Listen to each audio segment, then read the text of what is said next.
નમસ્કાર, nonstop national bulletin સાથે હું છું દેવાંગ. જોઈએ સમાચાર નોનસ્ટોપ અંદાજમાં. પાકિસ્તાનનું આતંકવાદી સંગઠન હવે અયોધ્યાના રામ જન્મભૂમિ મંદિર પર હુમલાની યોજના બનાવી રહ્યું છે. ગુપ્ત સૂત્રો દ્વારા મળેલી જાણકારી પ્રમાણે પાકિસ્તાનમાં હાજર આતંકવાદી સમૂહ આ વખતે અયોધ્યામાં રામ જન્મભૂમિ પર મોટા હુમલાની યોજના બનાવી રહ્યું છે. ગુપ્ત સૂત્રોના જણાવ્યા પ્રમાણે જૈશે મોહમ્મદ અને લશ્કરે તૈયબા જે તે આતંકવાદી સંગઠન છે જે પ્રમુખ રૂપે રામ મંદિર પર આતંકવાદી હુમલાની યોજના બનાવી રહ્યા છે. ગુપ્ત સૂત્રોનું કહેવું છે કે આતંકવાદી સમૂહ નેપાળના રસ્તે શસ્ત્રો, દારૂગોળો અને આત્મઘાતી હુમલો કરવાની યોજના બનાવી રહ્યા છે. સૂત્રોના જણાવ્યા પ્રમાણે 2024માં મંદિર તૈયાર થાય તે પહેલા રામ જન્મભૂમિ પર હુમલો કરવું હવે આતંકવાદી સંગઠનનો પ્રમુખ ટાર્ગેટ બની ગયું છે. આ આતંકવાદી સંગઠનોનો ઈરાદો આ હુમલાના કાવતરાને અંજામ આપવાનો છે અને સાથે જ તેને એક મોટી હિન્દુ મુસ્લિમ સાંપ્રદાયિક હિંસા તરીકે દુનિયાની સામે રજૂ કરવાનો છે. ગુપ્તચર સૂત્રોનું માનવું છે કે આ મામલે પાકિસ્તાનની ગુપ્તચર સંસ્થા ISIની કેટલીક મજબૂરીઓ પણ સામે આવી છે. કલમ 370ના સફળતાપૂર્વક નાબૂદ કર્યા બાદ પાકિસ્તાની ISI કાશ્મીરમાં હિંસા ભડકાવવામાં સ્પષ્ટપણે નિષ્ફળ રહી છે. ભારતીય સેનાએ પાકિસ્તાની સેના દ્વારા આતંકવાદીઓની ઘૂસણખોરીના કોઈપણ પ્રયાસને સફળતાપૂર્વક અટકાવી દીધો છે. તેમની તમામ સુરંગોની ઓળખ કરી લેવામાં આવી છે અને ડ્રગ્સની દાણચોરી પર મોટો અંકુશ લાદવામાં આવ્યો છે.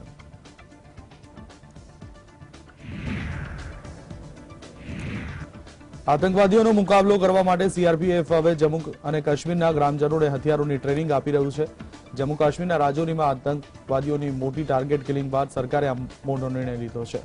CRPFના ઉચ્ચ સૂત્રોના જણાવ્યા અનુસાર જમ્મુ અને કાશ્મીરના પૂંછ અને રાજૌરી જિલ્લાના ગ્રામ સંરક્ષણ સમિતિના સભ્યોને હથિયારો ચલાવવાની તાલીમ આપવામાં આવશે. આ તાલીમ એવા VDC સભ્યોને આપવામાં આવશે જેમની પાસે પોતાનું હથિયાર છે અને હથિયાર ચલાવવાનું લાયસન્સ પણ છે. નોંધનીય છે કે 1 જાન્યુઆરીએ જ્યારે આતંકવાદીઓએ રાજૌરીના ધનગરી ગામમાં 3 ઘરો પર અંધાધૂંધ ગોળીબાર કર્યો ત્યારે ત્યાં હાજર VDC સભ્ય બાલકિશને તેમની 303 રાઇફલથી વળતો જવાબ આપ્યો હતો. બાલકિશનના ફાયરિંગ બાદ આતંકીઓ ત્યાંથી ફરાર થઈ ગયા હતા. બાલકિશનની બહાદુરી જોઈ સરકારે VDCને મજબૂત કરવાનો નિર્ણય લીધો છે જેથી જરૂર પડે આતંકવાદીઓ સામે લડી શકાય. इससे पहले मैं इंस्ट्रक्टरशिप में गैजेटेड ऑफिसरों का भी ट्रेनर रहा, पर जैसे मैंने इनका देखा, इनको केवल हथियार इशू कराए गए थे. इनके पास प्रशिक्षण की बहुत सारी कमी है और हमारे साथ रहते रहते ये सारे उस प्रशिक्षण के लेवल पे आकर के हमको इतना मुहैया करा देंगे प्रशिक्षण कि ये एनिमी से अपना मुकाबला कर पाएंगे. आज इनका जब देखा हथियारों की कंडीशन में भी थोड़ा सा वेरिएशन है, उनको भी रिपेयर करने का प्रयास कर रहे हैं और उनकी जो हथियार को चलाने की जो एक्चुअल ड्रिल होती है उस ड्रिल में भी और कैसे निशाना साधा जाता है, कैसे दुश्मन को एंगेज किया जाता है, उन सारी चीज़ों में इनके पास में बहुत सारी खामियां हैं. उनको मैं दुरुस्त करने का प्रयास कर रहा हूं. अगर मुझसे 2 से 4 रोज का समय मिलेगा तो मैं सारी चीज़ों को इनके अंदर डालने का प्रयास करूंगा. अभी हमारी तैनाती श्रीनगर से जो लेटेस्ट इंसिडेंट हुए हैं उसके चक्कर में यहाँ पे राजौरी में हमें यहाँ नई पोस्टिंग दी गई है और साथ में हमें ये भी टास्क दिया गया है कि जो यहाँ के VDC मेंबर हैं, जो विलेज सुरक्षा समिति के मेंबर हैं, तो उनको हम ट्रेन भी कर सकें ताकि अगर आवश्यकता पड़ती है तो ये भी विपरीत स्थिति में रिटेलिएट कर सकते हैं. तो आप देख ही रहेंगे कि हमारे जो इंस्ट्रक्टर हैं वो इनको अच्छी ट्रेनिंग भी कर रहे हैं. इनके राइफल की साफ सफाई के बारे में, एम लेने के बारे में अच्छी तरह दुरुस्त प्रशिक्षण दे रहे हैं ताकि आवश्यकता पड़ती है तो ये भी फायर का जवाब फायर से दे सकते हैं. રાહુલ ગાંધીની ભારત જોડો યાત્રાએ પંજાબમાં પ્રવેશ કર્યો છે. હરિયાણાના અંબાલાથી નીકળી રાહુલ ગાંધી અમૃતસર પહોંચ્યા હતા. અહીં તેમણે સુવર્ણ મંદિરમાં શીશ નમાવ્યું. રાહુલ ગાંધીએ કેસરી પાઘડી પહેરી સુવર્ણ મંદિરમાં માથું ટેક્યું. તેમની સાથે પંજાબમાં કોંગ્રેસના વિપક્ષી નેતા પ્રતાપસિંહ બાજવા સહિત ઘણા મોટા નેતાઓ હાજર રહ્યા. પ્રતાપસિંહ બાજવાએ તેમને સુવર્ણ મંદિર વિશે માહિતી આપી હતી. પંજાબમાં યાત્રાની એન્ટ્રી સાથે જ મંગળવારે હરિયાણામાં ભારત જોડો યાત્રાનું સમાપન થયું.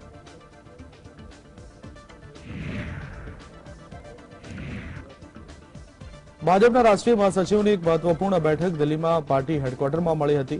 આ બેઠકની અધ્યક્ષતા પાર્ટીના રાષ્ટ્રીય અધ્યક્ષ JP નડ્ડાએ કરી હતી. ભાજપની રાષ્ટ્રીય કાર્યકારિણીની બેઠક પણ 16-17 જાન્યુઆરીના રોજ પ્રસ્તાવિત છે. રાષ્ટ્રીય મહાસચિવોની બેઠકમાં રાષ્ટ્રીય કાર્યકારિણીની બેઠકને લઈને વિવિધ મુદ્દાઓ પર ચર્ચા કરવામાં આવી. બેઠકમાં રાષ્ટ્રીય કાર્યકારિણીની બેઠકના પ્રસ્તાવ, સભાનું સ્થળ અને અન્ય વ્યવસ્થા અંગે પણ ચર્ચા કરવામાં આવી. રાષ્ટ્રીય કાર્યકારિણીની બેઠકમાં ભાજપનું ધ્યાન આ વર્ષે 9 રાજ્યોમાં યોજાનાર વિધાનસભા ચૂંટણી પણ રહેશે. આ વર્ષે જે રાજ્યોમાં વિધાનસભાની ચૂંટણી થવાની છે તેમાં મધ્યપ્રદેશ, રાજસ્થાન, છત્તીસગઢ, તેલંગાણા, કર્ણાટક, ત્રિપુરા, નાગાલેન્ડ, મેઘાલય અને મિઝોરમનો સમાવેશ થાય છે. આ વર્ષે યોજાનાર વિધાનસભાની ચૂંટણી 2024માં યોજાનાર લોકસભાની ચૂંટણીને ધ્યાનમાં રાખી ખૂબ મહત્વપૂર્ણ છે. તેમાંથી મધ્યપ્રદેશ, કર્ણાટક, ત્રિપુરા, માં ભાજપની સરકાર છે અને નાગાલેન્ડ અને મેઘાલયમાં ભાજપ સરકારના સહયોગી તરીકે સત્તામાં છે. રાજસ્થાન અને છત્તીસગઢમાં કોંગ્રેસની સરકાર છે, જ્યારે કે ચંદ્રશેખર રાવની ભારત રાષ્ટ્ર સમિતિ તેલંગાણામાં સત્તામાં છે. ભાજપ શક્ય તેટલા રાજ્યોમાં સત્તા કબજે કરવાનો પ્રયાસ કરી રહી છે. આ જ કારણ છે કે ભાજપ આ ચૂંટણીમાં કોઈ કસર છોડવા માંગતી નથી.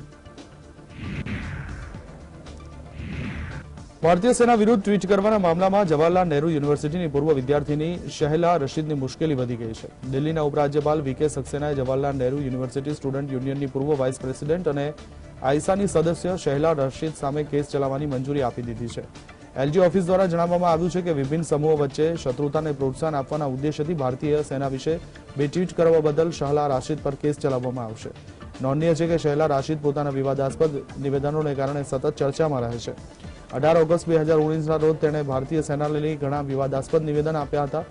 શહેલા એક પછી એક અનેક ટ્વીટ કરી ભારતીય સેના પર કાશ્મીરી લોકો પર અત્યાચાર કરવાના ગંભીર આરોપ લગાવ્યા હતા. આ ટ્વીટને લઈને દિલ્હી પોલીસે શહેલા વિરુદ્ધ રાજદ્રોહનો કેસ નોંધ્યો હતો. ભારતીય સેનાએ પણ સ્પષ્ટતા કરતા શહેલાના આરોપોને ફગાવી દીધા હતા. હાલ આ મામલો કોર્ટમાં છે. ચૂંટણી પંચે મતદાનની ઉંમર અને ચૂંટણી લડવાની લઘુત્તમ ઉંમર વચ્ચે સમાનતા લાવવા સામે વાંધો ઉઠાવ્યો હતો. આ ઉપરાંત ચૂંટણી પંચે સંસદીય પેનલને પણ કહ્યું કે તેણે ઇલેક્ટ્રોનિક વોટિંગ મશીનનું વિશ્વસનીય અને સંશોધિત સંસ્કરણ વિકસાવ્યું છે. આ માટે ચૂંટણી પંચ જાન્યુઆરીમાં વિજ્ઞાન ભવનમાં તમામ પક્ષો સામે તેનું પ્રેઝન્ટેશન પણ આપશે. એક રિપોર્ટ અનુસાર જાહેર ફરિયાદ, કાયદો અને ન્યાય પરની સ્થાયી સમિતિ સમક્ષ ચૂંટણી પંચના અધિકારીઓએ ગત સોમવારે કહ્યું હતું કે લોકસભા, વિધાનસભા, રાજ્યસભામાં ચૂંટણી લડવાની લાયકાત સ્વરૂપે લઘુત્તમ ઉંમર ઓછી કરવા સાથે સંમત નથી. સૂત્રોએ જણાવ્યું કે સંસદીય પેનલે ચૂંટણી પંચને લઘુત્તમ વયમર્યાદા ઘટાડવા માટે પૂછવામાં આવ્યું હતું.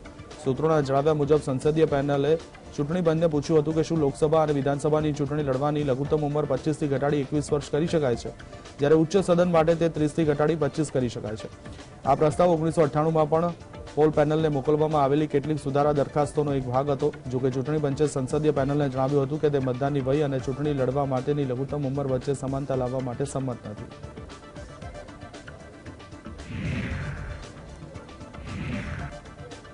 નવા વર્ષના પહેલા દિવસે સુલતાનપુરીમાં અંજલિની હત્યાના કિસ્સાએ દિલ્હી સહિત સમગ્ર દેશને હચમચાવી નાખ્યો હતો. 10 દિવસ બાદ પણ દિલ્હી પોલીસ હત્યાનો ભેદ ઉકેલી શકી નથી. એક તરફ કાંઝાવાલા કેસને લઈને કોર્ટમાં સુનાવણી ચાલી રહી છે, બીજી તરફ અંજલિના પરિવારજનો સુલતાનપુરી પોલીસ સ્ટેશનની બહાર વિરોધ પ્રદર્શન કરી રહ્યા છે. અંજલિના પરિવારજનો આરોપીઓ સામે હત્યાનો કેસ નોંધવાની માંગ કરી રહ્યા છે. બીજી તરફ પોલીસ નક્કર પુરાવાના અભાવે આવું કરવા તૈયાર નથી. આનાથી નારાજ અંજલિના પરિવારે સ્પષ્ટ કર્યું છે કે જ્યાં સુધી હત્યાનો કેસ નોંધવામાં નહીં આવે ત્યાં સુધી તેમનો વિરોધ ચાલુ રહેશે.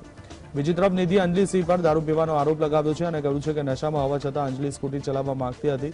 કાંઝાવાલા કેસમાં નવો વળાંક નવીનની એન્ટ્રીથી આવ્યો છે. પાર્ટી દરમિયાન હોટલમાં હાજર નવીને જણાવ્યું કે અંજલિ અને નિધિ વચ્ચે ઝપાઝપી થઈ હતી. આ કેસમાં નિધિએ પોલીસની ઝપાઝપીવાળી ઘટના છુપાવી હતી. આ કેસમાં 7 જાન્યુઆરીએ મૃતક અંજલિની મિત્ર નિધિની ડ્રગ સ્મગલિંગ કેસમાં ધરપકડ કરવામાં આવી હોવાનું બહાર આવ્યું હતું. અંજલિની કાકીએ નિવેદન આપ્યું હતું કે તેમને નિધિના ડ્રગ કેસની જાણ નહોતી. આ વાતનો ક્યારેય ઉલ્લેખ પણ નહોતો થયો. एसएचओ साहब ने बोला है कि डीसीपी साहब आएंगे, हम बात करवाते हैं. ये केस 302 देना ये अब हमारे हाथ में नहीं है, ये बड़े अफसरों के हाथ में है. इसकी इन्वेस्टिगेशन जारी है. 14 दिन के न्यायालय की उसमें वो जेल में चले गए, वो जो मुजरिम है. हम ये पूछना चाहते हैं दिल्ली पुलिस से, जब उन मुजरिमों ने अपना जुर्म कबूला है तो पुलिस उसमें क्या मोटिव देखना चाहती है. मानो मैंने क्राइम करा है, वो मैंने कबूल लिया तो उसकी सज़ा मेरे को मिलनी चाहिए. अब जब उन्होंने कबूल लिया है उसके बावजूद भी दिल्ली पुलिस पता नहीं क्या चाहती है. ये 302 में दर्ज हो, क्योंकि अगर ये एक एक्सीडेंट होता सर तो वो शायद आज हमारे बीच में होती. गाड़ी जो अक्यूज थे उनने उसको हिट किया, उसके बाद मोटिवली और इंटेंशनली जो है 13 किलोमीटर तक उसको रगड़ा गया. तो इसको लेके हम लोग की एक ही मांगे कि 302 में मुकदमा दायर हो. और मैं ये भी बोलना चाहूँगा दिल्ली पुलिस से कि अगर ये बच्ची जो है, अगर एक गरीब परिवार की बच्ची ना होके अगर किसी IAS IPS की बच्ची होती, किसी मंत्री की बच्ची होती, तो भी क्या दिल्ली पुलिस इतने स्लो काम करती, ये एक हमारा बहुत बड़ा सवाल है. दूसरी बात है जो SHO साहब हैं मलिक जी, उनने हमें आश्वासन दिया है कि बहुत जल्दी हरेन जी आ रहे हैं 12 साढ़े 12 बजे, हम उनसे मीटिंग करेंगे. और उनसे भी हमारी यही मांग है कि 302 में मुकदमा दायर करें. આઈસીઆઈસીઆઈના ભૂતપૂર્વ સીઈઓ ચંદા કોચરને ભાઈખલા જેલમાંથી અને તેમના પતિ દીપક કોચરને આર્થર રોડ જેલમાંથી મુક્ત કરવામાં આવ્યા છે. આ પહેલા સોમવારે બોમ્બે હાઈકોર્ટે કોચર દંપતીને તેમની ધરપકડ ખોટી હોવાનું જણાવી જામીન મંજૂર કર્યા હતા. બોમ્બે હાઈકોર્ટે કહ્યું કે બંનેની ધરપકડ કાયદા અનુસાર નથી. બંનેએ તેમની ધરપકડને ગેરકાયદેસર ગણાવી હાઈકોર્ટનો સંપર્ક કર્યો હતો. સીબીઆઈએ 23 ડિસેમ્બરે ચંદા અને દીપક બંનેની ધરપકડ કરી હતી. આ પછી 26 ડિસેમ્બરે વિડીયોકોન ગ્રુપના સંસ્થાપક વેણુગોપાલ ધૂતની ધરપકડ કરવામાં આવી હતી. ત્રણેયને 10 જાન્યુઆરી સુધી 14 દિવસની જ્યુડિશિયલ કસ્ટડીમાં મોકલવામાં આવ્યા હતા. અરજી પર સુનાવણી કરતી વખતે ન્યાયમૂર્તિ રેવતી મોહિતે ડેરે અને પીકે ચૌહાણની બેન્ચે કહ્યું કે તેમની ધરપકડ સીઆરપીસીની કલમ 14A ના ઉલ્લંઘનમાં કરવામાં આવી છે. આ કલમ જણાવે છે કે પોલીસ અધિકારીએ ધરપકડ પહેલા નોટિસ મોકલવી જોઈએ. હાઈકોર્ટે બંનેને 1-1 લાખની જામીન પર મુક્ત કરવાનો આદેશ આપ્યો હતો.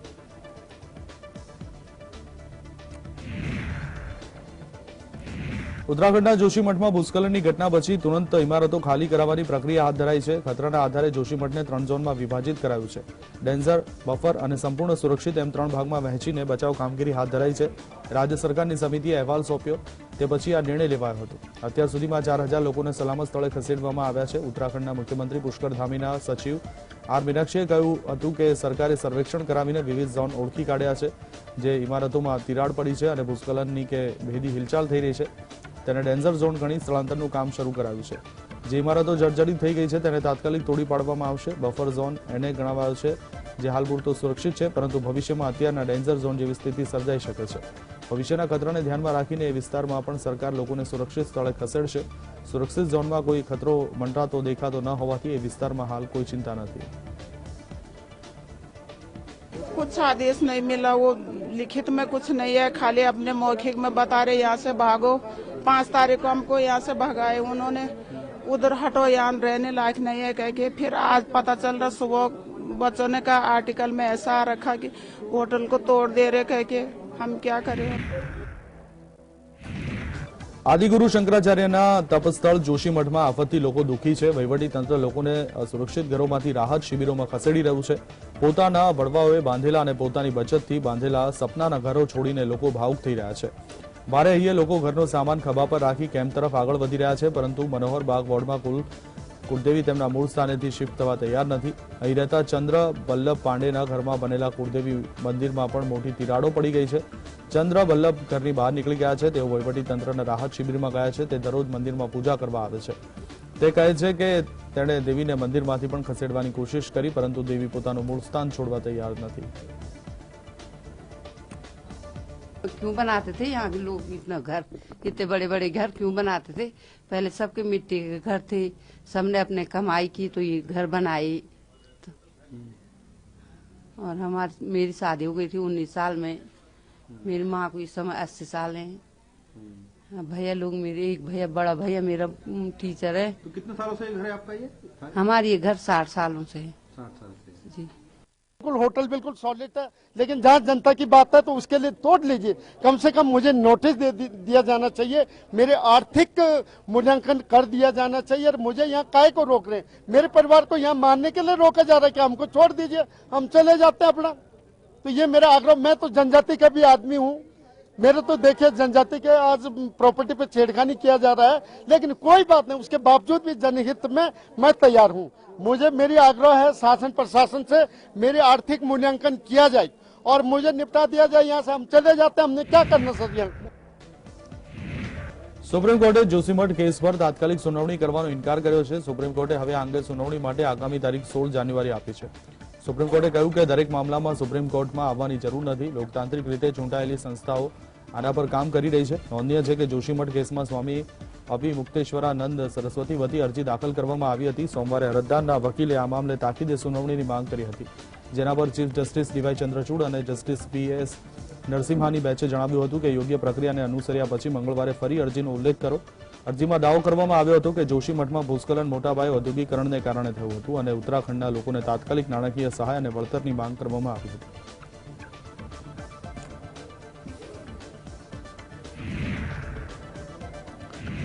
દેશની આઈટી રાજધાની અને કર્ણાટકના પાટનગર બેંગલુરુમાં એક મેટ્રો પિલ્લર પડવાને કારણે એક પરિવારનો માળો વિખરાઈ ગયો. આ દુર્ઘટનામાં એક મહિલા અને તેના 3 વર્ષના પુત્રનું મોત થયું.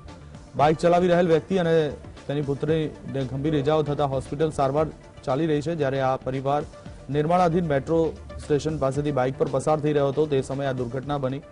બેંગલુરુના ડાગાવારા વિસ્તારમાં બનેલી આ ઘટનાથી લોકોમાં તંત્ર વિરુદ્ધ ભારે રોષ જોવા મળ્યો. પોલીસે દુર્ઘટના બાદ કેસ નોંધી લીધો અને આગળની તપાસ શરૂ કરી છે. દુર્ઘટના બાદ ઘટના સ્થળે ટ્રાફિક જામ થઈ ગયો. બેંગલુરુ મેટ્રો રેલ કોર્પોરેશન લિમિટેડના એમડી અંજુમ પરવેઝે ઘટના સ્થળની મુલાકાત લીધી અને પીડિત પરિવારને 20 લાખ રૂપિયાની સહાયનું એલાન કર્યું. તેમણે કહ્યું કે આ દુર્ઘટનાની વિસ્તૃત તપાસ કરવામાં આવશે અને આવી ઘટના બીજી વખત ન બને તેના માટે પૂરતા પગલાં ઉઠાવવામાં આવશે. કોંગ્રેસે આ મુદ્દે ભાજપ શાસિત રાજ્ય સરકારને આડે હાથ લીધી. કોંગ્રેસ નેતા ડીકે શિવકુમારે આરોપ લગાવ્યો કે આ દુર્ઘટના 40% કમિશન સરકારનું પરિણામ છે. વિકાસ કાર્યોમાં ગુણવત્તાનું લેવલ જળવાઈ રહ્યું નથી. લોકોનો સરકાર ઉપરથી વિશ્વાસ ઉઠી રહ્યો છે. અહીં દરેક સ્થળે ભ્રષ્ટાચાર જોવા મળી રહ્યો છે.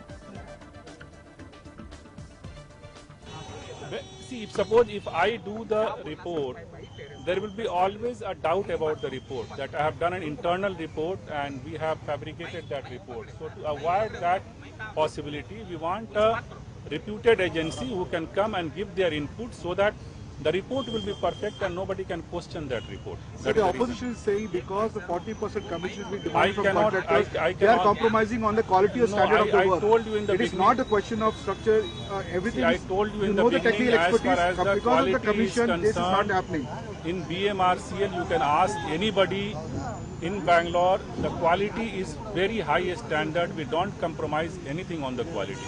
This is the quality of 40% commission Sarkar. When they give 40% commission, what quality they can give? There is no quality. This is the 40% commission. This is the root cause. This is the face of that commission. રાજધાની દિલ્હીમાં cold wave માટે yellow alert જારી કરવામાં આવ્યું છે. પાટનગરમાં લઘુત્તમ તાપમાન 5 degree અને મહત્તમ તાપમાન 19 ડિગ્રી નોંધાયું હતું. તેમજ સફદરજંગમાં લઘુત્તમ તાપમાન 6.4 ડિગ્રી અને પાલમમાં 7.5 ડિગ્રી સેલ્સિયસ લઘુત્તમ તાપમાન નોંધાયું હતું. પાલમ વિસ્તારમાં 50 મીટર અને સફદરજંગમાં 200 મીટર સુધી વિઝિબિલિટી નોંધાઈ હતી. ધુમ્મસને કારણે મુસાફરોની અવરજવર પર અસર પડી રહી છે. રાષ્ટ્રીય રાજધાનીમાં ધુમ્મસ અને ઠંડીને કારણે કેટલીક ફ્લાઇટ્સ મોડી પડી છે, જેમાં દિલ્હી કાઠમંડુ, દિલ્હી જયપુર, દિલ્હી શિમલા, દિલ્હી દેહરાદૂન, દિલ્હી ચંદીગઢ, કુલુ જતી ફ્લાઇટનો સમાવેશ થાય છે. હવામાન વિભાગના જણાવ્યા મુજબ 11 થી 13 જાન્યુઆરીની વચ્ચે વેસ્ટર્ન ડિસ્ટર્બન્સ ઉત્તર ભારતમાં પ્રભાવિત થવાની સંભાવના છે, જેના કારણે તાપમાનમાં ઘટાડો થયો છે. પંજાબ, હરિયાણા, ચંદીગઢ, દિલ્હી, ઉત્તર પ્રદેશ, બિહારના ઘણા ભાગોમાં તીવ્ર ઠંડી અને ગાઢ ધુમ્મસની સ્થિતિ છે. આગામી 2-3 દિવસ સુધી લોકોને કડકડતી ઠંડીનો સામનો કરવો પડશે. સોમવારની રાત્રે પણ ઘણી જગ્યાએ ધુમ્મસને કારણે વિઝિબિલિટી ઘણી ઓછી હતી. અંબાલા, હિસાર, બહરાઇચ અને ગયામાં વિઝિબિલિટી ઘટી 50 મીટર થઈ ગઈ હતી. બિહારની રાજધાની પટના અને રાજ્યના અન્ય વિસ્તારોમાં તાપમાન સૌથી નીચા સ્તરે પહોંચી ગયું છે. પટનામાં ઠંડીની લહેરથી બચવા લોકો આગનો સહારો લઈ રહ્યા છે. હવામાન વિભાગ દ્વારા જારી કરાયેલ આંકડા મુજબ 5 શહેરોમાં લઘુત્તમ તાપમાન 5 ડિગ્રી સેલ્સિયસથી નીચે નોંધાયું છે. તેમાં 13 જિલ્લામાં લઘુત્તમ તાપમાન 7 ડિગ્રી સેલ્સિયસથી ઓછું છે. હવામાન વિભાગે સોમવારે 10 જિલ્લાઓ માટે કોલ્ડ વેવનું એલર્ટ આપ્યું છે, જેમાં પટના, ગયા, ભાગલપુર અને પૂર્ણિયામાં તીવ્ર ઠંડીની ચેતવણી આપવામાં આવી છે. हम लोग थोड़ा इधर देखे कि आग जल रहा है तो ठंड ज़्यादा होने की वजह से हम लोग थोड़ा आग ताप रहे हैं. ठंड की वजह से? हाँ, ठंड की वजह से ही है. परेशानी हो रही है? हाँ, परेशानी तो है. ठंड है तो परेशानी तो होगी ही. के बाद ही हम लोग को कोट और स्वेटर वगैरह सब चढ़ाना पड़ा और बाहर निकले तो देखे आग जल रहा है यहाँ पे. तो हम लोग यहाँ पे रुके कि कुछ अपना जो बॉडी का टेम्परेचर है उसको कम से कम जो तापमान मिलना चाहिए वो तापमान हम लोगों को यहाँ पर मिलना है. देखने के तो व्यवस्था नहीं है सर. हम लोग अपना अपना जिधर तिधर से बांस उस खोज के ला के जला रहे हैं. सरकार को देना चाहिए. हम लोग फुट पर रहते हैं. प्रशासन की तरफ से तो व्यवस्था की जा रही है. यहाँ कहाँ नजर आ रहा है सर. हम लोग मास्क ताप रहे हैं, आप खुद देख रहे हैं. कितनी परेशानियां हो रही है? ठंड बहुत ज्यादा प्रचंड पड़ रहा है सर. इसके लिए सरकार को कुछ अलाव की व्यवस्था करवाना चाहिए. જમ્મુ અને કાશ્મીરમાં ગાઢ ધુમ્મસ અને શીતલહેરનો પ્રકોપ યથાવત છે. છેલ્લા કેટલાક દિવસોથી તાપમાન -5 થી 6 ડિગ્રી નોંધાઈ રહ્યું છે. પ્રવાસીઓ ઠંડીથી બચવા ગરમ વસ્ત્રોમાં વીંટળાયેલા જોવા મળી રહ્યા છે. સવારે વિઝિબિલિટી પણ ઘણી ઓછી નોંધાઈ રહી છે. શ્રીનગરમાં લઘુત્તમ તાપમાન 2.8 ડિગ્રી વધી 0.9 ડિગ્રી સેલ્સિયસ નોંધાયું હતું. આકરી ઠંડીને કારણે કાશ્મીરમાં જનજીવન પ્રભાવિત થયું છે, પરંતુ પ્રવાસીઓને મોજ પડી ગઈ છે. પ્રવાસન સ્થળ ગુલમર્ગ સહિત પીરપંજાલ, બાલતાલ વગેરે પર્વતીય વિસ્તારોમાં પ્રવાસીઓનું આગમન થઈ રહ્યું છે. મંગળવારે મોટી સંખ્યામાં પ્રવાસીઓ દાલ સરોવરના કિનારે શિયાળામાં પ્રકૃતિનો નજારો માણતા જોવા મળ્યા.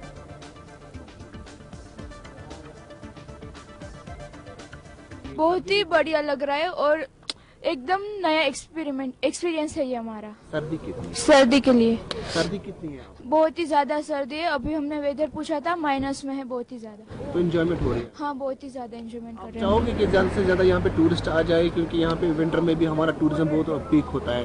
हाँ, मैं चाहूंगी यहाँ पे जितना हो सके उतना स्नो में घूमने आना चाहिए।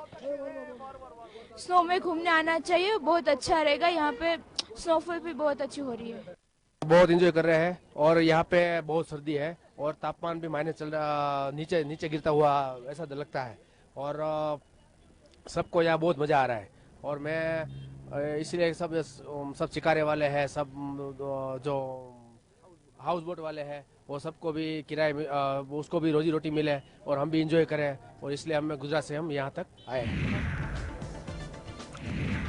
ધ કાશ્મીર ફાઇલ્સ કે જે 2022માં તેની લોકપ્રિયતાના લીધે સમાચારોમાં રહી હતી, વિવેક અગ્નિહોત્રી દ્વારા નિર્દેશિત આ ફિલ્મ ઓસ્કર 2023 માટે શોર્ટલિસ્ટ થઈ છે। ભારત તરફથી ઓસ્કરમાં પસંદ કરાયેલી 5 ફિલ્મોમાંથી આ પણ એક છે। ફિલ્મના દિગ્દર્શક વિવેક અગ્નિહોત્રીએ સોશિયલ મીડિયા પર આ સમાચારમુખી માહિતી આપી હતી। થોડા દિવસો પહેલા શરૂ થઈ હતી। વિવેક અગ્નિહોત્રીએ ફિલ્મ ધ કાશ્મીર ફાઇલ્સ સાથે જોડાયેલ તમામ લોકોનો આભાર માન્યો છે। એ ઉપરાંત પલ્લવી જોશી, મિથુન ચક્રવર્તી, દર્શન કુમાર અને અનુપમ ખેર, જેઓ ધ કાશ્મીર ફાઇલ્સના કલાકારો છે, બધાને શ્રેષ્ઠ અભિનેતાની શ્રેણીમાં શોર્ટલિસ્ટ કરવામાં આવ્યા છે। દિગ્દર્શકના મતે આ માત્ર શરૂઆત છે, હજુ મંઝિલ ઘણી આગળ વધવાનું છે।